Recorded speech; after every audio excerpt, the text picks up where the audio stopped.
Hello guys, welcome back to Value Education. So हम लोग continue कर रहे थे अपनी मैथ्स की सीरीज ऑफ रियल नंबर्स. आज हम फिर से मिल रहे हैं एक नए टॉपिक के साथ जो कि हमने लास्ट क्लास में एक्सरसाइज 1.3 की थी और आज हम लोग एक नए टॉपिक के साथ शुरुआत कर रहे हैं उसी चैप्टर में जो कि है revisiting rational numbers and their decimal expansions. तो क्लास 9th में हम लोगों ने इतना पढ़ा है, ये ऐसा मान के चल रहे हैं कि हम लोगों ने टर्मिनेटिंग डेसिमल नंबर्स एक्सपेंशन और non terminating repeating decimal expansion के बारे में पढ़ा है. ठीक है, terminating are the those decimal expansions जो कि एक टाइम के बाद टर्मिनेट हो जाते हैं, ख़त्म हो जाते हैं. नॉन टर्मिनेटिंग रिपीटिंग मीन्स जो टर्मिनेट ख़त्म नहीं होते हैं और रिपीट होते जाते हैं. ठीक है, फॉर एग्जाम्पल सपोज कोई डेसिमल एक्सपेंशन है 0.123, इसको क्या बोलेंगे हम? It's in terminating decimal expansion. And if I say I have to write like 0.1212, तो ये क्या हो रहा है? ये तो नॉन टर्मिनेटिंग है, टर्मिनेट नहीं हो रहा है और रिपीट हो रहा है. क्या रिपीट हो रहा है? 1 and 2 बार बार रिपीट हो रहा है इसमें. This okay. So yeah, so we know what are the rational numbers. Rational numbers ऐसे उन numbers को बोलते हैं जिनको हम p by q के फॉर्म में लिख सकते हैं. एंड जहाँ पे जो q होता है वो नॉट इक्वल्स टू 0 होता है और या p and q are the coprimes of each other. Okay, तो यहाँ पे हम एक एग्जांपल के साथ कुछ एक कॉन्सेप्ट डिस्कस करने जा रहे हैं. तो यहाँ जैसे मैंने एग्जांपल लिया है 0.375, आपकी बुक में दिया है. तो 0.375 को आप किस तरह से लिख सकते हैं? आप इस तरह से लिख सकते हैं फ्रैक्शन के फॉर्म में 375 डिवाइडेड बाई 1000. अब यहाँ पे 1000 से क्यों डिवाइड किया है, ये क्वेश्चन आपके मन में अराइज हो रहा है. तो बिल्कुल आपको बहुत ज़रूरत है अपने कॉन्सेप्ट को ब्रश अप करने की. ये बहुत ही छोटा सा कॉन्सेप्ट है. यहाँ पे 3 जीरोज, यहाँ पे 1000 अपॉन में इसलिए क्योंकि ये 3 जीरोज डेसिमल जो है 3 जीरोज 3 डिजिट्स के पहले है. तो इस डेसिमल को यहाँ से रिमूव करने के लिए how many zeros we have to add in the denominator? 1 2 3 is equals to total number of the digits present here. तो 3 डिजिट है इसलिए हम यहाँ पे 3 जीरोज ऐड कर दिए. अब इसको हम पावर्स में कन्वर्ट कर सकते हैं. तो हम यहाँ पे 3 जीरोज हैं तो हम इसको लिख सकते हैं 10 to the power 3 and that is 375 upon 10 to the power 3. तो इस तरह से इसको कहने का मतलब है कि 0.375 को हम 375 upon 10 to the power cube के फॉर्म में लिख सकते हैं. नाउ सिमिलरली हमने सेकेंड ऑप्शन लिया और 0.104 और इसको भी लिख दिया. किस तरीके से? 104 अपॉन 10,000 बिकॉज 3 नंबर्स है यहाँ पे और इसको भी उसी एक्सपेंशन में लिख दिया है. अब इसको और अगर मैं एक्सपैंड करना चाहूँ 10 को, ठीक है, तो 10 को क्या लिख सकती हूँ मैं? 10 को मैं इस तरह से एक्सपैंड कर सकती हूँ. यहाँ पे करते हैं 10 की पावर क्यूब को 2 cube into 5 cube. Can I right it like this? क्या मैं इसको इस तरह से लिख सकती हूँ 10 क्यूब को? यस, बिल्कुल लिख सकती हूँ क्योंकि जो 10 के फैक्टर्स हैं वो क्या क्या है? 2 and 5, 2 and 5 हैं 10 के फैक्टर्स. तो यहाँ पे अगर 10 की पावर 3 है तो यहाँ पे 2 की पावर 3 हो जाएगी और 5 की पावर 3 हो जाएगी. बीच में क्या हो जाएगा? प्रोडक्ट हो जाएगा. Okay, yes. So sorry, I am really sorry. तो ये हो जाएगा 10 cube is equals to 2 to the power cube into 5 to the power cube. मैं आई एम सो सॉरी, मेरी थोड़ी तबीयत सही नहीं है बट स्टिल मैंने 2-3 दिन से गैप हो गया तो वीडियो नहीं डाली थी. तो वीडियो डालनी थी मुझे इसलिए वीडियो में कोई कॉम्प्रोमाइज़ नहीं पढ़ाई के साथ. या so 10 cube is equals to 2 cube into 5 cube. इस तरह से इसको हम लिख सकते हैं एक्सपैंड करके. ओके, और हमारा यहाँ पे 375 है. 375 के फैक्टर्स क्या होंगे? अगर हम इसको फैक्टराइज करते हैं तो हम 375 को लिख सकते हैं 3 इंटू 5 क्यूब. आप इसको फैक्टराइज करके देख लेना, हमने प्राइम फैक्टराइजेशन लास्ट क्लासेस में सीखा है बहुत अच्छे से. तो 375 को फैक्टराइज करोगे तो आपके पास ये आएगा 3 into 5 to the power cube. अब इसको मैं अगर इस तरह लिख रही हूँ 3 into the 5 to the power cube अपन में क्या था? 10 क्यूब को किस तरह लिख रहे थे? 2 cube into 5 cube. Okay, now क्या क्या कॉमन है? कॉमन चीज़ें हटा दो यहाँ से. तो 5 क्यूब कैंसिल आउट और कुछ कैंसिल आउट हो रहा है? नहीं हो रहा है. तो what we are left with 3/2 हमें बस ये बच गया है, ठीक है। और इसी तरह आप सब के लिए करेंगे तो आपको एक चीज़ ऑब्जर्व होगी कि आपके डिनोमिनेटर में हमेशा जो भी फैक्टर्स आएंगे वो 2 और 5 के फॉर्म में ही आएंगे, क्योंकि जो 10 होता है 10 के फैक्ट, क्योंकि हमेशा डिनोमिनेटर में कुछ जो भी कुछ है वो 10 की पावर में ही आ रहा है, just because of decimal numbers, ठीक है। तो और 10 के फैक्टर्स क्या होते हैं, 2 और 5 होते हैं, गॉट इट। तो ये एक पैटर्न फॉलो करेंगे जिसमें आपको 2 और 5 कॉमन फैक्टर्स दिखेंगे 10 के, ओके। तो आप 2 और 5 के पावर में डिनोमिनेटर को लिख सकते हैं। Now we will move to our first theorem, जो कि है थ्योरम 1.5। यहाँ पे क्या बोला गया है कि let x be a rational number whose decimal expansion terminates। हमने x एक ऐसा रैशनल नंबर लेना है जिसका डेसिमल एक्सपेंशन कैसा मानना है हमें कि वो टर्मिनेट हो रहा हो, ठीक है। Then x can be expressed in the form p by q। तो फिर हम x को कैसे लिख सकते हैं, अगर इसका डेसिमल एक्सपेंशन टर्मिनेट हो रहा होगा तो हम x को p बाई q के फॉर्म में लिख सकते हैं, जहाँ पे p और q क्या होंगे, को प्राइम्स होंगे। और प्राइम फैक्टराइजेशन जो q का होगा वो किसकी फॉर्म में होगा, 2 टू द पावर n और 5 टू द पावर n। इस तरह से आप लिख सकते हैं और इस तरह से हम लिख सकते हैं, ठीक है।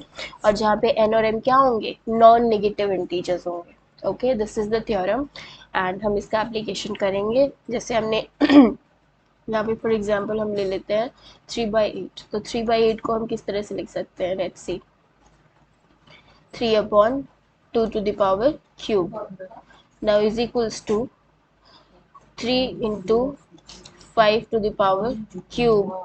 Now this is divided by 2 cube into 5 cube, which is equals to 375 divided by 10 cube. Got it?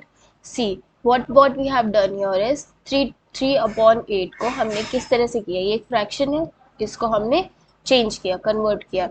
8 को हम किस तरह से लिख सकते हैं, 2 की पावर क्यूब में लिख सकते हैं। तो हमने 8 को 2 की पावर क्यूब में लिख दिया है, क्योंकि 8 को प्राइम फैक्टराइज करोगे आप, सो 2 4 ज़ा 2 2 ज़ा एंड 2 1 ज़ा, 2 टू द पावर क्यूब में लिख सकते हैं इसको, गॉट इट।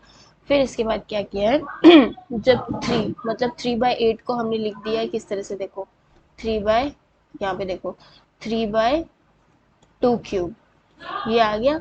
अब यहाँ पे डिनोमिनेटर में तो मेरे पास 5 नहीं है, पर हमने थ्योरम में क्या बोला कि डिनोमिनेटर में 2 और 5 दोनों होना चाहिए, दोनों की पावर्स में होना चाहिए, है ना। क्योंकि डिनोमिनेटर में 10 लाना है हमको, तभी हम उसको डेसिमल में कन्वर्ट कर सकते हैं।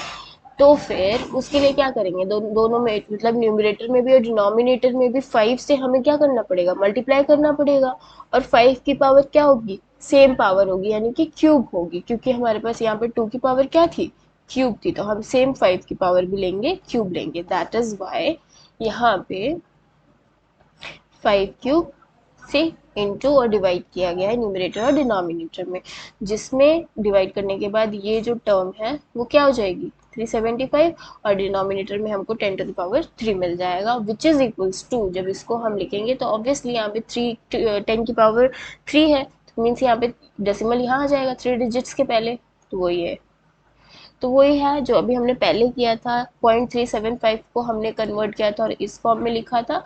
अगेन हम इस फॉर्म से इस फॉर्म में आ रहे हैं, fraction to decimal and decimal to fraction. This is how we have to convert, got it. Similarly ये एग्जांपल्स दिए हैं। Now theorem 1.6। थ्योरम 1.6 में क्या है, let x is equals to p by q be a rational number such that the prime factorization of q, means किसका, denominator का, q का prime factorization कौन सी फॉर्म में है, 2 to the power n 5 to the power n, okay, where n and m are non negative integers. Non negative integers मतलब yes it contains 0 1 2, non-negative is it doesn't contain this -1 -2 -3, इनको छोड़ के बाकी सब इंटीजर्स, ठीक है, जीरो नहीं आएगा, 1 2 3 4। So then x has a decimal expansion which terminates. अगर फिर से देखते हैं थ्योरम 1.6 को, अगर हम x को p बाई q के फॉर्म में लिख सकते हैं, B a rational number, okay, such that कि जो प्राइम फैक्टराइजेशन है उस डिनोमिनेटर का, उसको हम इस तरह से लिख सकते हैं 2 to the power n 5 to the power m, जहाँ पे n और m क्या है, नॉन नेगेटिव इंटीजर्स है, then x has decimal expansion which terminates, तब हम क्या बोल रहे हैं कि जब, तब अगर ऐसी कंडीशन बन रही है तब हम कहेंगे कि जो x है उसका डेसिमल एक्सपेंशन उस कंडीशन में टर्मिनेट करेगा। Got it? ओके, अब देखो कैसे टर्मिनेट करेगा। हम एक एग्जाम्पल ले रहे हैं, मान लो हमने 1/7 ले लिया एग्जाम्पल, 1/7 एग्जाम्पल ले लिया। उसके बाद अब इसको डिवाइड करना स्टार्ट करते हैं। देखो यहाँ पे किया हुआ है 1/7, तो वन को तो 7 से डिवाइड नहीं कर सकते, तो हमने 0 ले लिया, डेसिमल लगा दिया यहाँ पे। ओके, देन 7, तो 1 ज़ा 7, देन कम्स इन सब्ट्रैक्शन किया और हमारे पास आ गया 3। फिर से हमारे पास 3 तो है, 3 से तो जाएगा नहीं, तो 0 ले लिया। मीन्स इसको डिवाइड करते गए, वॉट इट, और डिवाइड करते करते जा रहे हैं, करते जा रहे हैं। ये टर्मिनेट ही नहीं हो रहा है, कहीं टर्मिनेट होता दिख रहा है आपको? कहीं डिनोमिनेटर में 0 आ रहा है? नहीं आ रहा है, बट रिपीट जरूर हो रहा है। क्यों रिपीट हो रहा है? क्योंकि यहाँ देखो 3 आया था हमारा रिमाइंडर में, और यहाँ पे फिर से हमें 3 मिल गया। तो मतलब क्या है कि इसके बाद अब फिर दोबारा रिपीट होंगी चीज़ें, मतलब 1 से 1 पे आ गए, फिर 4 2 5, मतलब ये terminate, this is non terminating recurring, क्योंकि ये दोबारा से दोबारा रिपीट होंगी चीज़ें यहाँ पे। ठीक है, सो this is all about this concept of 1.6. So what we have seen in the case of 1/7 is true for rational number not covered by theorem 1.5 and 1.6 for such numbers we have, because देखो अब rational numbers is true for any rational number not covered by theorem 1.5, मतलब ऐसे ऐसे rational numbers के लिए सही है theorem 1.6 और 1.5 जहाँ पे, मतलब क्या बोला है, सीधा सीधा ये बोल रहे हैं कि 1.5 और 1.6 जो थ्योरम है उसमें वो रैशनल नंबर्स के लिए ट्रू नहीं है, उन्होंने कवर नहीं किया है रैशनल नंबर्स को। ठीक है, एक्सेप्ट रैशनल नंबर्स के लिए वो, एक्सेप्ट रैशनल नंबर्स के लिए वो ट्रू है 1.5 और 1.6, क्योंकि 1.7 1/7 के केस में तो ऐसा नहीं हो रहा है। Okay, now comes theorem 1.7, let x is equals to p by q. यहाँ पे फिर से x को एक रैशनल नंबर ले लिया है और बोला है कि सेम कहानी बोली है फिर से कि q जो है वो उसका प्राइम फैक्टराइजेशन है, उसको not in the form of 2 to the power n। अब बोल रहे हैं कि नॉट नहीं लिखना है, नहीं लिख सकते 2 to the power 5 to the power m में, where n and m are the non-negative integers, then x has a decimal expansion which is non-terminating, repeating, reoccurring। अब क्या बोला, डेफिनेशन बदल गई है, उल्टा हो गया सब कुछ यहाँ पे। अगर उल्टा होगी सारी कंडीशंस तो बोलेंगे कि तब हम क्या बोलेंगे, x को क्या बोल सकते हैं कि वो उसका डेसिमल एक्सपेंशन क्या होगा, नॉन टर्मिनेटिंग होगा और रिपीटिंग होगा। अगर नॉन टर्मिनेटिंग है तो रियकरिंग और रिपीटिंग होगा ही होगा। So from the discussion number, we have concluded that the decimal expansion of every rational number is either terminating or non-terminating repeating। Her rational number का डेसिमल एक्सपेंशन कुछ ना कुछ तो होगा, या तो वो टर्मिनेटिंग होगा या फिर वो नॉन टर्मिनेटिंग और रिपीटिंग होगा। Got it? yes, so this is all about the concept of today's class of decimal expansion basically। तो आई होप आपको डेसिमल एक्सपेंशन का कॉन्सेप्ट समझ में आया होगा, और या नेक्स्ट लेक्चर में हम लोग एक्सरसाइज करेंगे।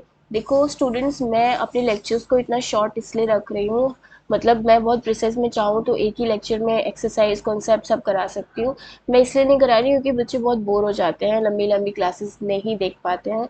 हो सकता है आप इसी वीडियो को आप डबल x स्पीड पर करके देखो, तो इट्स बेटर कि आपको शॉर्ट शॉर्ट वीडियोस बना के दूँ, मेरा यही फंडा है। तो आप उसको ईजिली, आप बोर भी ना हो और थोड़ा कुछ भी करते टाइम आप विडियो देख सकते हैं, कॉन्सेप्ट समझ सकते हैं। जस्ट बिकॉज ऑफ दिस मैं आपके लिए शॉर्ट वीडियोस लाती हूँ, हर कॉन्सेप्ट की सेपरेट वीडियो लाती हूँ, तो ईजी होता है। Okay, so thank you so much for watching the lecture, and या समझ में आया हो तो चैनल को सब्सक्राइब करें, शेयर करें एंड लाइक करें। Thank you so much.